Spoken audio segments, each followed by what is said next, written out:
Sedemikian jauh pembacaan firman Tuhan. Berbahagia dan diberkati orang yang membaca, merenungkan, dan melakukan kebenaran firman Tuhan dalam kehidupan kita sehari-hari. Bapak Ibu yang terkasih dalam Tuhan Yesus Kristus, surat Galatia yang kita bacakan tadi adalah satu surat yang indah sekaligus surat yang menegangkan. Kenapa menegangkan? Kalau dalam surat-surat Rasul Paulus, biasanya ketika dia mengirimkan suratnya kepada jemaat-jemaat, dia seringkali menyapa jemaat-jemaatnya dengan sapaan memberikan salam, mengucapkan berkat kepada jemaat-jemaat. Tetapi khusus surat Galatia ini, Rasul Paulus itu sama sekali tidak memberikan salam dan dalam tanda kutip dia tidak mengucapkan berkat buat jemaat-jemaat di Galatia.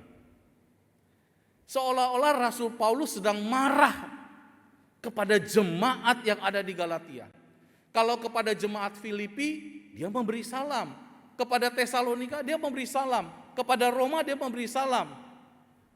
Tetapi kepada surat Galatia, Rasul Paulus, orang hamba Tuhan ini, benar-benar marah kepada mereka. Saudara, pertanyaannya kenapa seorang hamba Tuhan ini marah kepada jemaat? Kadang-kadang kan kita berpikir hamba Tuhan gak boleh marah sama jemaat ya. Jemaat yang marah sama hamba Tuhan ya. Sebaliknya jemaatnya sering marah-marah sama hamba Tuhan gak boleh marah. Sehingga hamba Tuhannya banyak yang sakit jantung karena sering dimarahin. Nah pada bagian ini enggak. Aku heran. Kok iso ngono gitu loh. Kok bisa gitu kamu jemaat? Kenapa? Rasul Paulus itu memberitakan Injil kepada jemaat-jemaat di Galatia. Setelah ia mengabarkan Injil, banyak orang yang percaya kepada Tuhan Yesus. Ketika jemaat-jemaat percaya kepada Tuhan Yesus, lalu Rasul Paulus itu harus mengabarkan Injil ke tempat lain. Dan ketika dia mengabarkan Injil ke tempat lain, kurang lebih hampir setahun kemudian, Rasul Paulus itu mendengar bahwa ada pengajar-pengajar sesat yang datang ke Galatia. Lalu mengajarkan Injil juga dalam tanda kutip, ternyata Injil yang diajarkan oleh pengajar sesat ini tidak sama dengan yang diajarkan oleh Rasul Paulus.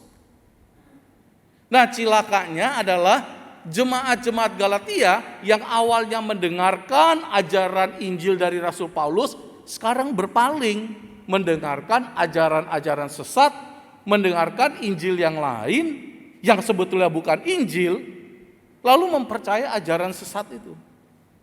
Padahal mereka baru saja mengaku percaya kepada Tuhan Yesus, baru saja menerima Injil ajaran yang disampaikan oleh Paulus.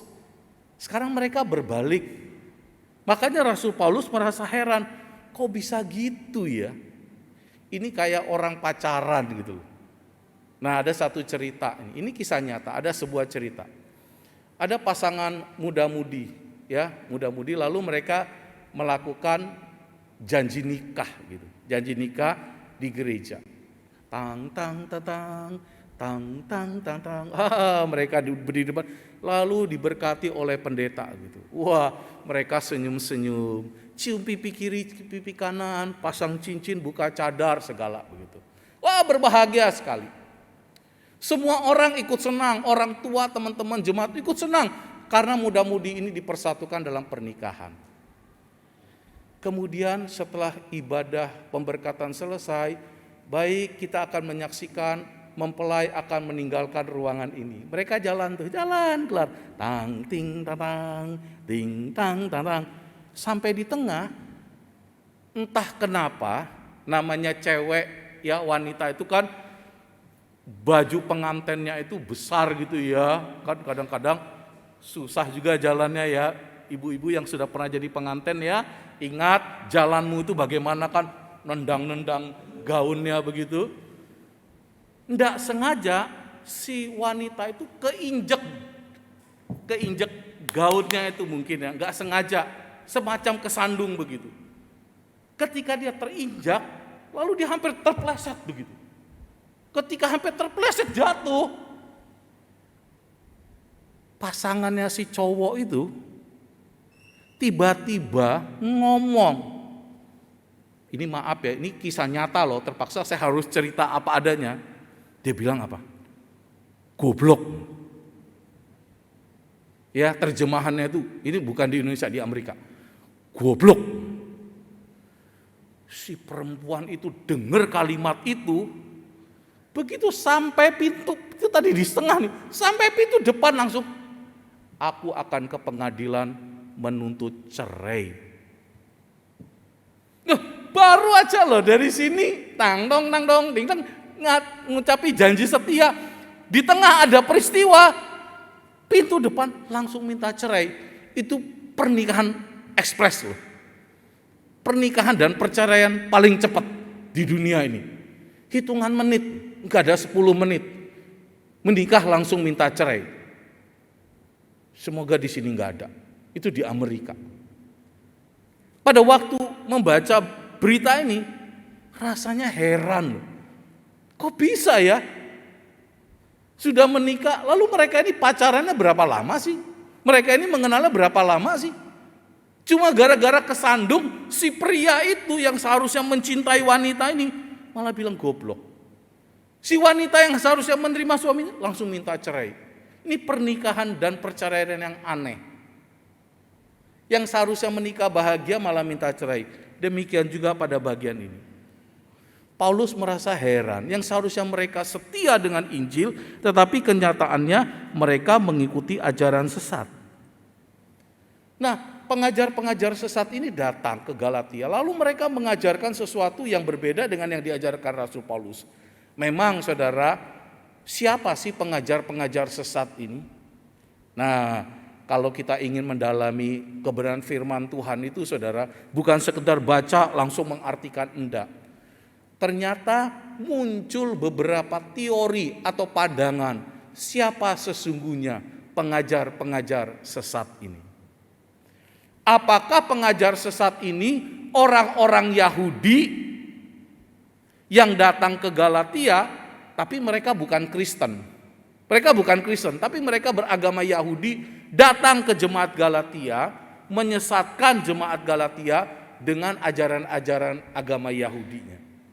Atau teori kedua mengatakan mereka adalah orang-orang Yahudi yang sudah jadi Kristen, tetapi mencampurkan agama Kristen dengan agama Yahudi. Lalu datang ke Galatia untuk menyesatkan. Nah, itu ada dua teori. Secara umum orang beranggapan bahwa pandangan yang kedua, mereka adalah orang Yahudi yang sudah jadi Kristen tapi mencampurkan agama Kristen dengan agama Yahudi. Lalu mereka mengajarkan kesesatan. Ajaran apa? Rasul Paulus mengajarkan bahwa seorang itu kalau ingin diselamatkan, tidak lain tidak bukan hanya percaya dan mengandalkan Yesus satu-satunya sebagai Tuhan dan Juru Selamat. Ya, percaya kepada Tuhan Yesus, mengandalkan Yesus untuk memperoleh hidup yang kekal. Maka kamu dapat keselamatan. Bukan berarti setelah kamu percaya kepada Tuhan Yesus mendapat keselamatan, kamu mau hidup seenaknya aja. Enggak. Tapi firman Tuhan mengajarkan bahwa ketika kamu percaya kepada Tuhan Yesus sebagai Tuhan Juru Selamat, toh kamu enggak langsung ke sorga, kamu masih hidup dalam dunia. Nah, Tuhan Yesus yang kamu percaya itu harus kamu nyatakan dalam perbuatan baik. Jadi perbuatan baik bukan untuk keselamatan, tetapi bukti kita sudah diselamatkan, kita berbuat baik. Jadi setelah kita percaya Tuhan Yesus, nyatakanlah Tuhan Yesus dalam kehidupan kita dalam buah roh.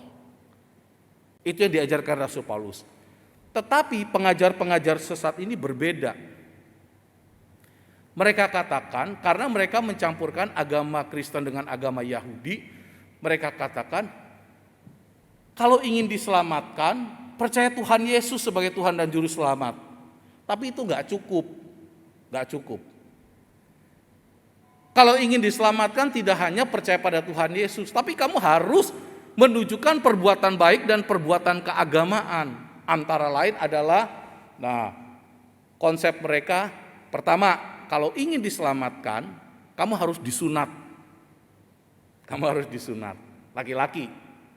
Yang kedua, kamu harus mengikuti aturan hukum Taurat yang tertulis dalam Perjanjian Lama. Dan yang ketiga, kamu harus mengikuti aturan hukum Taurat yang tidak tertulis tapi diajarkan oleh guru-guru orang Yahudi. Jadi yang kedua ini katakan, kamu percaya Tuhan Yesus nggak cukup. Kamu harus melakukan hukum Taurat, menjalankan perintah-perintah Taurat. Maka kalau mau selamat, iman ditambah dengan perbuatan. Nah, Paulus gak setuju dengan itu. Itu bertentangan sekali. Paulus katakan tidak ada, kita harus berpegang teguh pada keyakinan hanya ada satu Injil, tidak ada dua Injil. Hanya satu Injil, dan Injil itu adalah Injil keselamatan. Kamu percaya dan mengandalkan Yesus Kristus untuk memperoleh hidup yang kekal. Titik.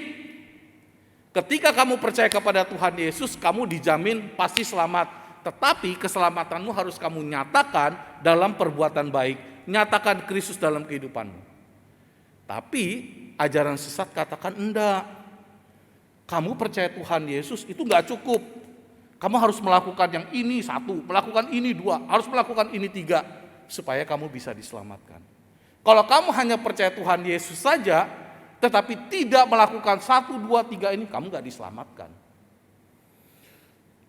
Cilakanya jemaat Galatia itu percaya, dan Rasul Paulus marah sekali. Rasul Paulus hanya ingin menekankan, jemaat-jemaat, kamu harus berpegang teguh, hanya ada satu Injil. Tidak ada Injil yang lain. Injil yang satu ini adalah Injil yang aku beritakan kepadamu. Nah, saudara kasih dalam Tuhan, itu kan zaman Rasul Paulus. Ratusan tahun yang lalu. Bahkan ribuan tahun yang lalu. Lalu bagaimana dengan kehidupan kita jemaat hari ini? Saudara-saudara, hari ini adalah zaman teknologi terbuka. Saya yakin Bapak Ibu mungkin ya, kalau buka YouTube, ya, selain lagu-lagu rohani, dengar-dengar khotbah, hati-hati. Karena apa? Tidak sedikit ajaran-ajaran yang menyimpang, ada banyak di YouTube. Mereka tidak ke rumah Bapak Ibu. Kalau dulu kan ada yang namanya saksi Yehova, datang ke rumah Bapak Ibu kan, tawarin buku, aduh belajar Alkitab ya, dari mana? Dari siswa-siswi Alkitab, belajar Alkitab deh sama-sama. Saya ingat waktu saya masih remaja. Mereka datang, tante-tante pakai baju putih-putih, pakai tas datang, ketok pintu, boleh kami mampir, kasih buku, anak remaja dikasih buku, bukunya menarik-menarik. Mereka ke rumah kita, tapi sekarang ajaran-ajaran yang menyimpang, nggak pernah ke rumah kita, tapi sering kita undang datang ke rumah kita melalui YouTube. Nah, kita akan menyaksikan ada satu cuplikan seorang hamba Tuhan yang cukup terkenal di Indonesia. Mungkin Bapak Ibu pernah mendengarkan dia. Saya senang sama pendeta ini. Saya tahu lah, setidak-tidaknya saya tahu pendeta ini mungkin orangnya baik. Tetapi pemahamannya terhadap firman Tuhan mungkin kurang lengkap. Ya, orang yang baik, khotbah yang baik, tetapi pemahaman terhadap firman Tuhan itu kurang, maka dia bisa mengajar menyimpang. Tetapi sekali lagi, tanpa berusaha menghakimi, saya tidak menghakimi pendeta ini, tapi saya melawan ajarannya, bukan melawan orangnya.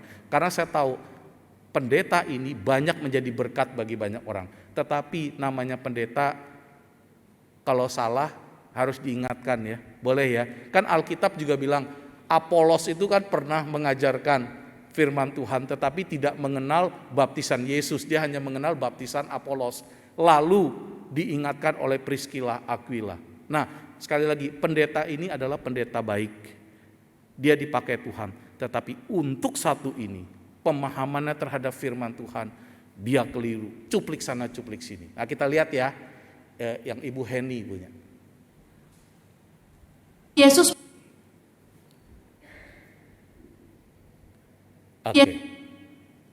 menjelaskan ada 3 jalan masuk surga. Ada 3 jalan pertama, masuk surga. Mempercayai Yesus Kristus sebagai Isa Al-Masih atau Mesias, Juru Selamat.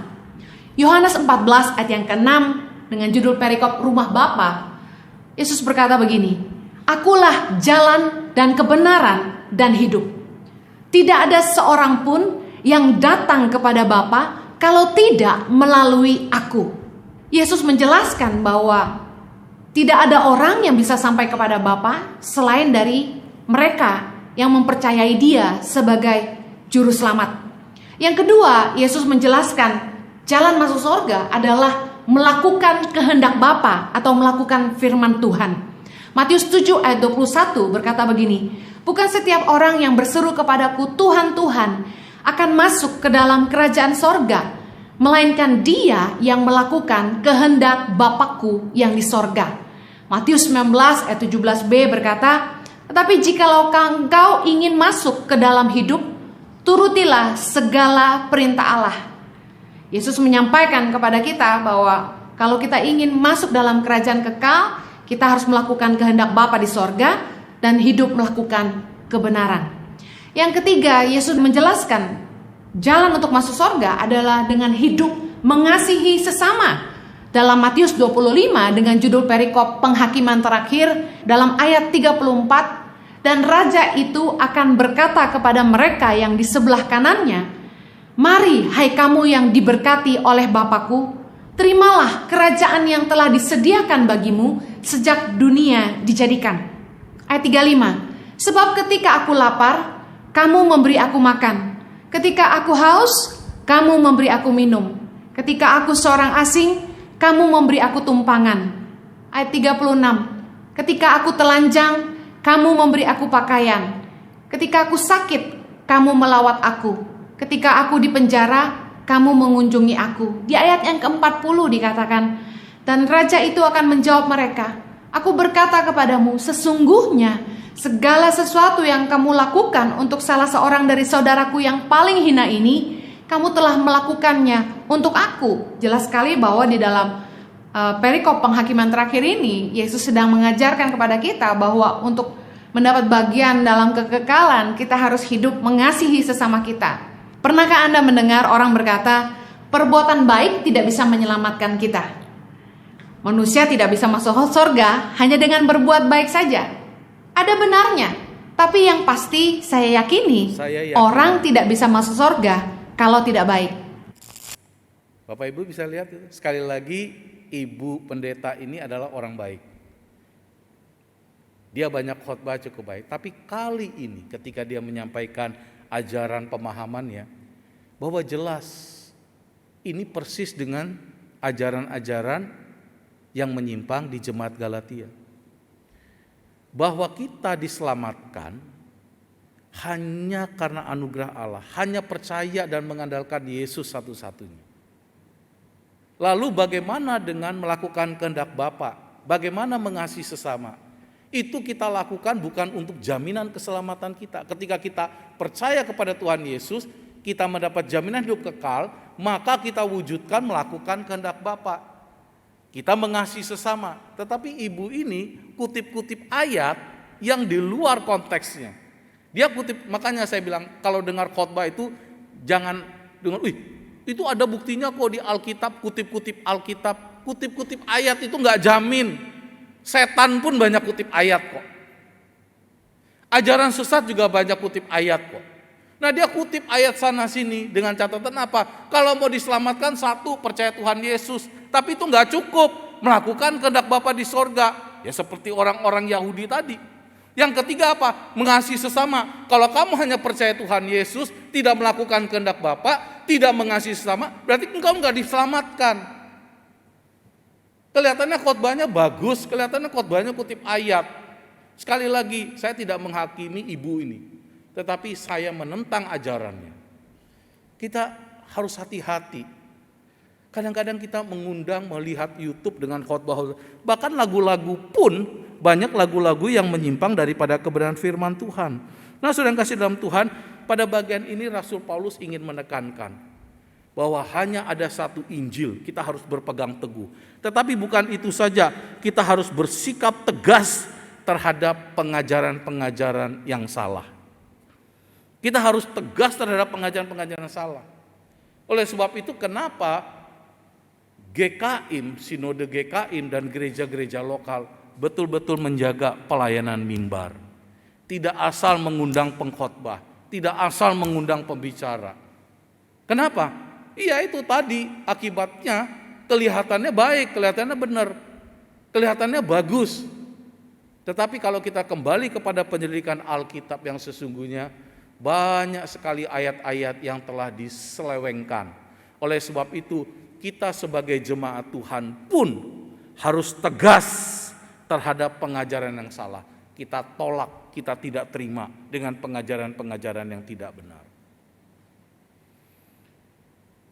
Cilakanya saudara, ketika kita percaya hanya ada satu Injil, bahwa kita diselamatkan hanya anugerah, beriman kepada Tuhan Yesus, setelah kita beriman kita pasti diselamatkan, lalu kita menyatakan ketaatan kita, kecintaan kita pada Tuhan dan sesama. Tetapi persoalannya yang kedua yaitu seringkali kita harus tegas terhadap pengajaran-pengajaran yang menyimpang. Masalahnya kita tahu enggak pengajaran mana yang menyimpang?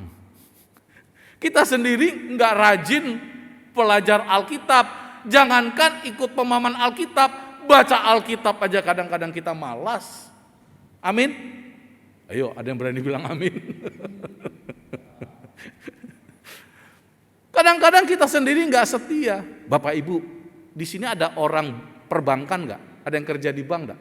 Pak Sunario salah satunya. Ada lagi yang kerja di bank?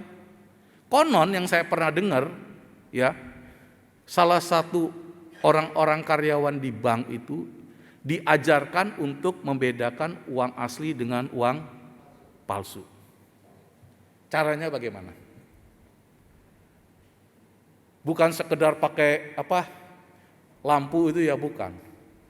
Tetapi setiap karyawan itu untuk membedakan uang asli dengan yang palsu, dia harus betul-betul teliti, mempelajari, mengerti uang yang asli itu yang bagaimana.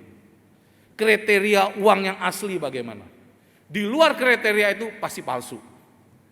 Artinya dia tidak mempelajari yang palsu, tapi dia mempelajari yang benar. Uang yang asli itu yang mana, itu yang dia pelajari.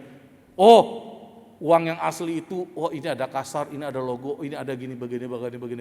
Ada kriteria 1, 2, 3, 4 sampai 10 dan dia harus menguasai 10 itu. Di luar 10 itu pasti uang palsu. Demikian juga ketika kita orang-orang Kristen, khususnya jemaat GKIM Sharon, kita juga harus bisa membedakan ajaran benar dan ajaran yang salah. Caranya bagaimana? Kita harus mempelajari yang benar ini loh. Masalahnya kita sibuk mencari yang salah, kita sendiri nggak tahu yang benar yang mana. Oleh sebab itu rajin-rajinlah ikut pembinaan. Rajin-rajinlah ikut pemahaman Alkitab, pelajari yang benar, firman Tuhan itu yang benar itu bagaimana sih? Kajian-kajiannya bagaimana? Itu harus kita pelajari. Supaya apa? Supaya kita tidak disesatkan. Nah, saya kasih informasi ya. Salah satu pengajaran yang menyimpang akhir-akhir ini itu rame di YouTube. Sampai banyak orang Kristen gak tahu kalau itu ajaran menyimpang. Itu namanya dalam bahasa Indonesianya Gereja Tuhan yang Maha Kuasa. Nanti kalau Bapak Ibu catat ya, nanti buka YouTube-nya, Gereja Tuhan yang Maha Kuasa. Saya nggak tahu bahasa Mandarinnya apa. Itu ajaran dari Tiongkok. Sekarang sudah diterjemah di dalam bahasa Indonesia, baik melalui lagu-lagu, drama-drama. Bagus sekali, menarik sekali. Sampai-sampai saking bagusnya dramanya, sampai bagus nyanyiannya, seorang majelis memimpin persekutuan doa ngutip lagu mereka. Kenapa? Karena majelis itu nggak tahu kalau itu ajaran sesat. Saking bagusnya, dikira itu ajaran baik, ajaran benar. Diambil, baru disiarkan dalam gereja. Ada satu pujian yang indah sekali ditampilkan. Begitu saya lihat channelnya Gereja Tuhan yang Maha, saya langsung bilang sama majelis, maaf Pak, itu ajaran sesat Pak. Oh masa? Saya nggak tahu loh. Makanya majelis juga harus belajar firman Tuhan. Bukan hanya menjabat, tapi dia juga harus belajar firman Tuhan baik-baik. Ya, tahun depan saya akan mengajarkan sebelah apa Gereja Tuhan yang Maha Kuasa itu. Nanti pembinaannya saya bikin pakai Zoom. Nah, kalau jemaat di sini mau ikut, nanti saya bagiin linknya. Ya, kelihatannya bagus itu. Bahasa Indonesia, bahasa Mandarin juga. Ya, mungkin mereka sudah terjemah dulu bahasa Inggris. Saya sempat berkoresponden dengan mereka, ajaran mereka. Mereka ngaku posisi saya WA, Anda ada di mana, kita berkenalan, ini gereja mana-mana. Mereka, saya ada di Sydney, di Australia. Oh, saya bilang saya di Indonesia, nama saya Yohanes, kenalan kami. Ternyata itu gereja Tuhan Yang Maha Kuasa, gereja yang sudah menyimpang. Nah, oleh sebab itu firman Tuhan hari ini mengingatkan kepada kita, sebagai orang Kristen kita harus berpegang teguh dengan ajaran yang benar. Percaya kepada Tuhan Yesus, mengandalkan Dia memperoleh hidup yang kekal, itu jaminan keselamatan kita. Tapi kita juga harus menyatakan Kristus dalam kehidupan kita, sebagai bukti kita sudah diselamatkan. Lalu kita juga menentang, tidak setuju dengan ajaran-ajaran sesat. Ajaran sesat yang bagaimana banyak sekali yang harus kita lakukan sebagai jemaat. Mari kita bersama-sama mendalami ajaran kebenaran firman Tuhan yang benar. Saya tidak tahu, saya dengar katanya di sini ada pembinaan-pembinaan. Bagus sekali. Jemaat-jemaat boleh ikut, belajar. Kalau buka YouTube, hati-hati. Pelajari kebenaran firman Tuhan. Setia kepada kebenaran firman Tuhan. Nah, ada satu lagi video klip. Kadang-kadang makanya Bapak Ibu, saya buka YouTube itu kadang-kadang geleng kepala. Ini yang Geren punya ya. Ada satu ini anak pendeta yang lagi heboh-hebohnya di Indonesia. Nah, dia membuat sebuah video call, lalu dia bikin semacam KKR begitu ya. Kemudian dia mengaku, waduh, ya biasalah. Sekali lagi saya tidak berusaha untuk menghakimi mereka, tetapi inilah fakta ajaran mereka. Dan sangat berbahaya. Kalau ini masuk di GKIM Sharon, gak tahu jadi apa gitu ya. Nah, kita lihat tampilan berikut ini, seorang pendeta muda, anak dari seorang pendeta besar di Indonesia. Kita lihat di Ishak, Tuhan memberkati. Saudara sudah menulis apa yang saudara mau Tuhan berkati. Saudara tuh mungkin pekerjaan, mungkin hutang kartu kredit atau cicilan atau apa, kontrakan, apapun itu yang saudara tulis. Nah, sekarang ingat ada dua ya, bukan cuma Tuhan berkati, tapi kita menabur. Sekarang saya mau saudara menuliskan nominal yang saudara akan tabur di kertas itu. Sebelum saudara tulis, pikir baik-baik. Maksudnya bukan pikir baik-baik. Saudara mungkin ngerasa gini, wah ini saudara yang saudara tabur harus sesuai dengan yang Roh Kudus gerakan. Tadi suruh pikir baik-baik. Sekali lagi, Tuhan, Roh Kudus. Harus sesuai dengan yang Roh Kudus gerakan. Salah satunya gimana? Misalnya saudara ngerasa, waduh, saya disuruh tabur 3 juta. Besar banget, ini pasti suara setan. Enggak. Setan tidak akan pernah suruh saudara untuk nabur untuk pelayanan. Kalau saudara ngerasa itu suara setan, saudara salah. Berapapun nominal yang Roh Kudus taruh dalam hati saudara, yang ada di rekening saudara, berapapun nominal yang Roh Kudus sekarang kasih tahu saudara, saudara tulis sekarang. Saudara tulis nominal sekarang, saya akan tabur sedemikian. Sesuai dengan yang Roh Kudus perintahkan ya. Sesuai dengan yang Roh Kudus tuntun. Tulis sekarang dalam nama Yesus. Tulis berapa? Nggak tahu. Pokoknya Roh Kudus gerakan. Tapi nggak boleh kecil, harus besar. Ini hamba uang semua. Setelah saudara tulis, sekarang saya mau saudara angkat sama-sama kertasnya, saudara lipat, jangan terlihat isinya. Angkat kertasnya, terlihat di kamera sama-sama.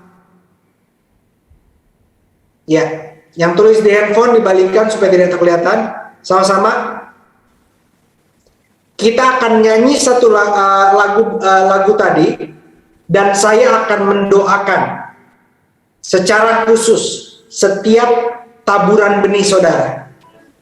Dan ini yang saya terima barusan. Ini saya terima barusan. Baru aja terima dia bilang. Saudara yang mau menabur ini, saudara transfer paling telat besok jam 2 siang. Paling telat besok jam 2 siang. Ini Tuhan jadi saksi saya.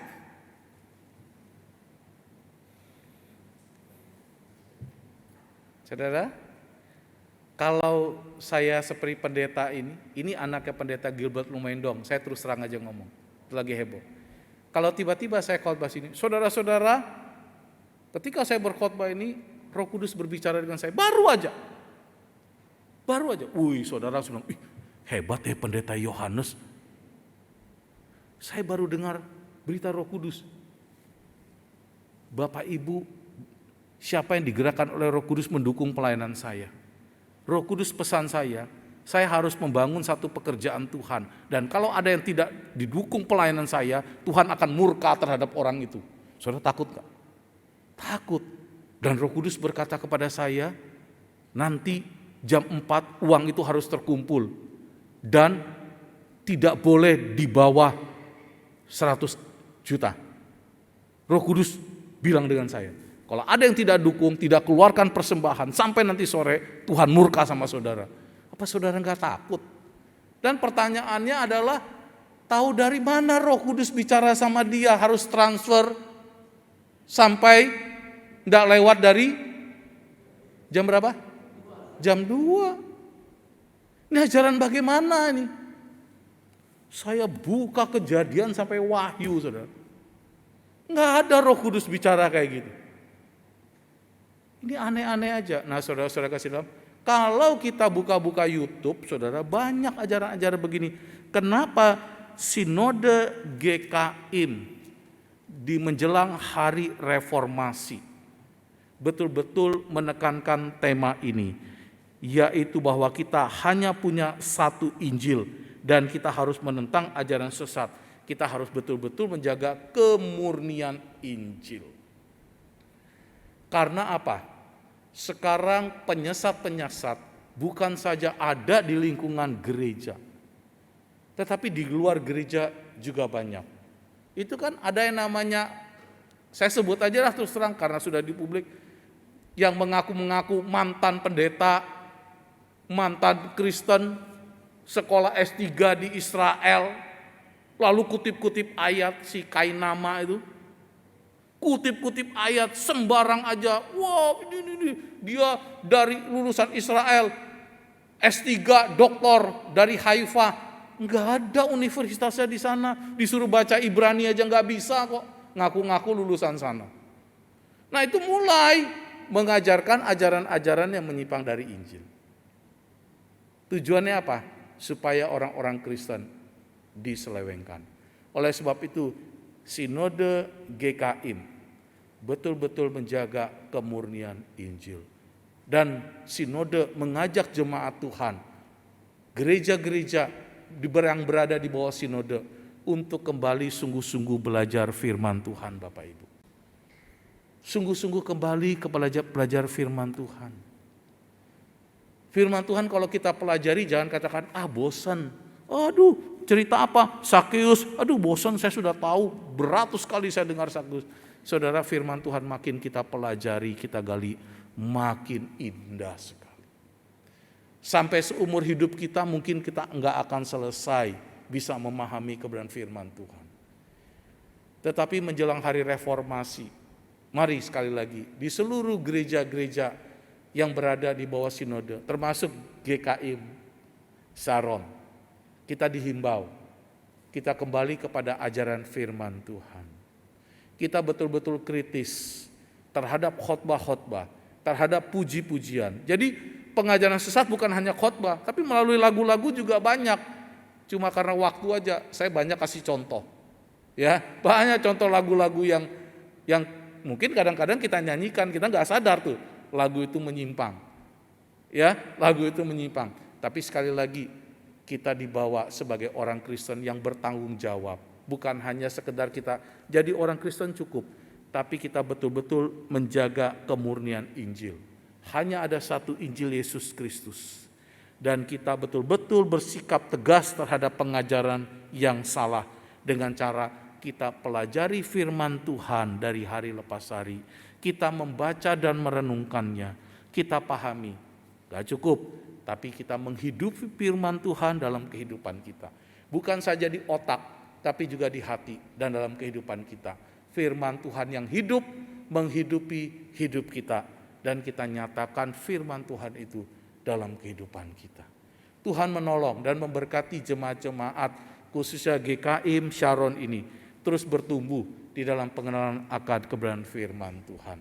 Nanti ketika kita pulang, yuk kita kembali semangat baca Alkitab setiap hari. Amin. Siapa yang mau hari ini masih rajin baca Alkitab setiap hari? Angkat tangan. Puji Tuhan, 1, 2, 3. Yang seminggu sekali, pada waktu bacaan bertanggapan, saya seminggu sekali itu. Ya, mungkin Bapak Ibu, iya Muse, saya seminggu sekali. Ya udah, belajar. Kalau nggak bisa setiap hari, ya 2 hari sekali. Nanti setiap hari. Kalau nggak bisa 3 pasal, ya 1 pasal. Saya setiap hari juga ada kirim ke Diaken David ya, Diaken David bacaan Alkitab secara berurutan ya, cara berurutan bersama renungan-renungannya itu saya kirim ke jemaat-jemaat supaya kita dilatih. Yuk setelah pulang dari tempat ini Tuhan tolong saya rajin minimal baca Alkitab. Kita mulai dari situ dulu. Ada tindakan nyata. Tuhan saya mau kembali baca Alkitab. Kalau saya hanya seminggu sekali saya nggak cukup. Saya mau lagi, lebih lagi membaca Alkitab setiap hari. Tuhan Yesus memberkati kita. Kita bertekad terus menjadi umat Tuhan yang setia kepada kebenaran firman Tuhan. Tidak di bawah arus pengajaran yang menyimpang. Tuhan Yesus menolong dan memberkati kita. Mari kita berdoa. Bapa dalam surga, inilah kami. Biarlah kami sungguh-sungguh percaya menerima Tuhan Yesus sebagai Tuhan dan Juru Selamat kami. Mengandalkan Tuhan Yesus saja untuk memperoleh hidup yang kekal. Dan ketika Tuhan Yesus hidup dalam hidup kami, Tuhan Yesus yang hidup kami nyatakan dalam kehidupan kami, dalam kasih kepada Tuhan dan kasih kepada sesama manusia. Tuhan tolong, kasihanilah kami. Dalam perjalanan iman kami, ada kalanya kami lemah, kami jenuh. Tetapi firman kebenaran itu menolong setiap kami. Selalu bergairah, berkobar-kobar, hidup bagi Kristus. Berkobar-kobar, hidup menjadi berkat bagi sesama. Terima kasih Tuhan. Dan tolong firman Tuhan hari ini tertanam dalam hati kami. Dan Roh Kudus Tuhan membantu kami supaya kami menghidupi firman Tuhan. Dengan cara kami ingin kembali belajar membaca firman Tuhan setiap hari dan merenungkan serta melakukan dalam hidup kami. Terpujilah namamu. Demi nama Tuhan Yesus Kristus kami berdoa. Amin.